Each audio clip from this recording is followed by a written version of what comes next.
House exploring gone wrong. டேவும் அவனோட தங்கச்சியும் ஒரு பெரிய காட்டில் இருக்கிற ஒரு அபேண்டன் ஹவுஸை எக்ஸ்ப்ளோர் பண்ண போகிறாங்க. அங்கே ஒரு வைரம் இருக்கிறதா அவங்களுக்கு தெரியுமா. அப்போ டேவ் சொல்கிறான், தங்கச்சி இதுக்குள்ளே ஏதோ பேயில இருக்கிறாமே. ஆமாண்ணா, நம்ம உள்ளே போய் பார்க்கலாம் அப்படின்னு சொல்லிட்டு 2 பேரும் அந்த வீட்டுக்குள்ளே போகிறாங்க. என்னண்ணா இவ்வளோ பெரிய கல் நடுவில் இருக்கு?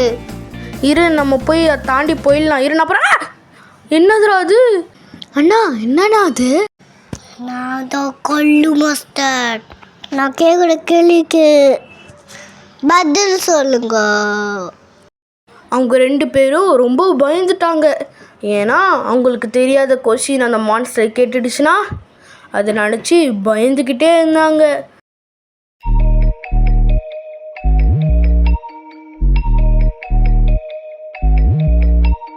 அந்த மான்ஸ்டர் கேள்வி கேட்க ஆரம்பிச்சது. அந்த கேள்வி என்னன்னா, ஒரு பையன் ஒரு குக்கரை மாடியிலிருந்து போட்டானா, ஆனா அந்த குக்கரை உடையவே இல்லையா. இப்போ டேவோட தங்கச்சி சொல்றா, அண்ணா ஆன்சர் பட்டர்ஃப்ளை குக்கர்ண்ணே. அப்படியே தங்கச்சி, இரு நானும் சொல்றேன். மான்ஸ்டர் அது பட்டர்ஃப்ளை குக்கரா? அவங்க 2 பேரும் கரெக்டான ஆன்சர் சொல்லிட்டு அங்கே ஸ்லைடு மாதிரி இருக்கிறது மேலே ஏறி போயிட்டு இருந்தாங்க.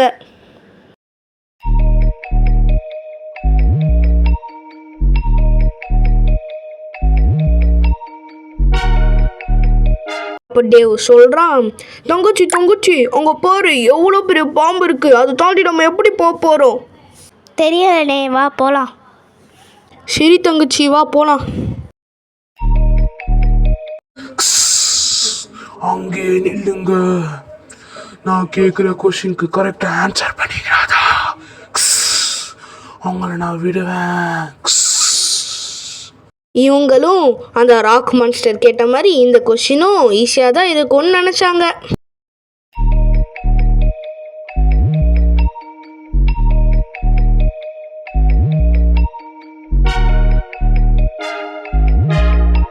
அந்த பாம்பு கேள்வி கேட்டுச்சு. அந்த கேள்வி என்னன்னா, ஒரு வீட்டுக்கு 2 வாசல். அப்போ டேவ் சொன்னா, இதுக்கான ஆன்சர் மூக்கு தானே பாம்பண்ணே. கரெக்ட் ஆன்சர் தம்பி. அவங்க கரெக்டாக சொல்லிட்டு அந்த பாம்பு மேலே ஏறி அந்த சைட் போய் பார்த்தா சிறுத்தை ஒன்று நிற்கிது. அப்போ அந்த சிறுத்தை சொல்லிச்சு, நீங்க 2 பேரும் என் கூட சண்டை போட்டு வின்னானீங்கன்னா நான் உங்களுக்கு இந்த டைமண்டை தரேன், இல்லைன்னா நான் உங்களை சாப்பிட்டுருவேன்.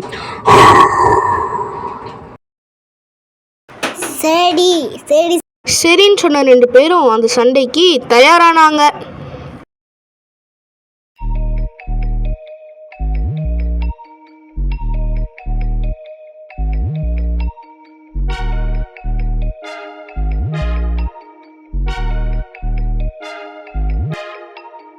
அப்பதான் சண்டை ஸ்டார்ட் ஆச்சு.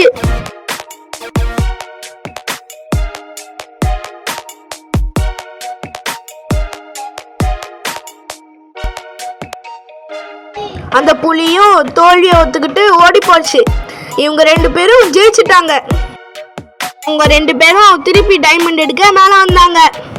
தங்கச்சி இரு, நான் போய் அந்த டைமண்ட் எடுக்கிறேன் சரியா? டைமண்ட் எடுக்க போது இங்க இருந்து நெருப்பு வந்து அவனை சுட்டுடுச்சு. தேவி தங்கச்சி பயந்துட்டா. அப்போ அங்க ஒரு ஈகல் வந்து என்ன சொல்லிச்சு, இந்த டைமண்ட் எனக்கு தான் சொந்தம், உனக்கு சொந்தம் கிடையாது அப்படின்னு சொல்லி தேவ் தங்கச்சியை கொத்திடுச்சு.